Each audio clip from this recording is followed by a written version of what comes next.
The Greek word for emptied is kino. Kinoo. No?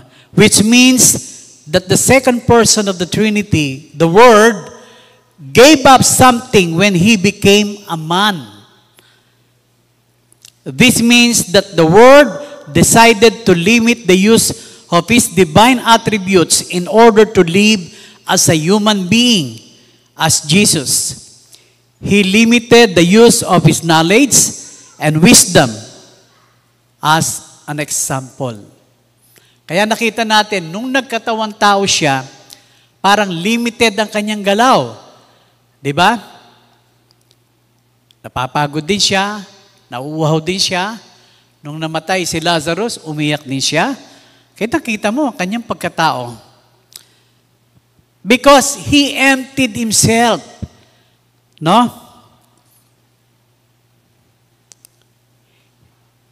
Nag-decide niyang ilimit niya ang kanyang sarili.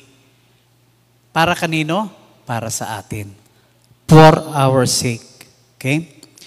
At the Mount of Transfiguration, His Shekinah glory was displayed for a short moment in time.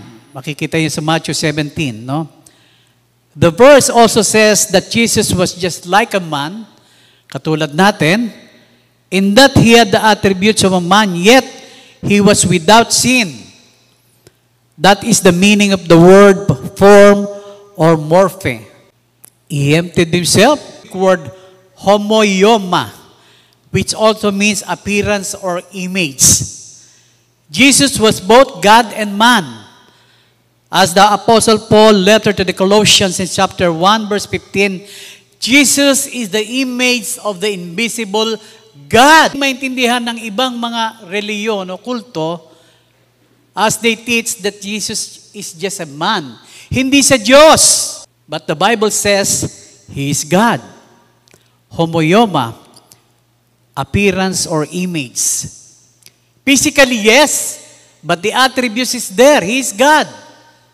Kaya maging si Pablo, sabi niya, Jesus is the image of the invisible God. Nagkaroon ng personal experience si Paul, di ba? Along the way to Damascus, bago siya nakakilala, na-encounter niya si Jesus Christ.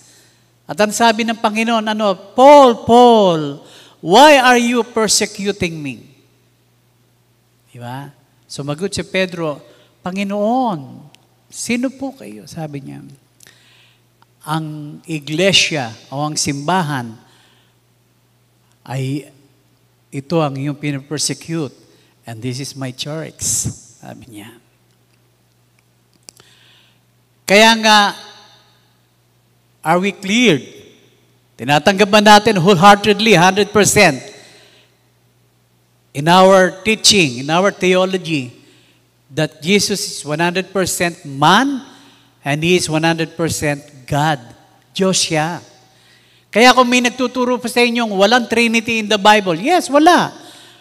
But it's implied. Nandun. Pag binasa nyo yung the word Elohim, it's in the plural form. Pero during that time kasi, hindi na-explain niya na, hindi pa mag-grasp ng mga Hudyo yung the word Elohim, but it's plural. Kasi in chapter 1, verse 27, ang sabi doon, let us make man into our image. Yung mga pinipreach natin dito is hindi lang parang halukay hube, na hinalukay lang, tapos ise-serve, no? Talagang mag-aral tayo para ibig sabihin, we are really faithful to the Word na siyang inintra sa atin ng Panginoon bilang mga lingkod ng Panginoon.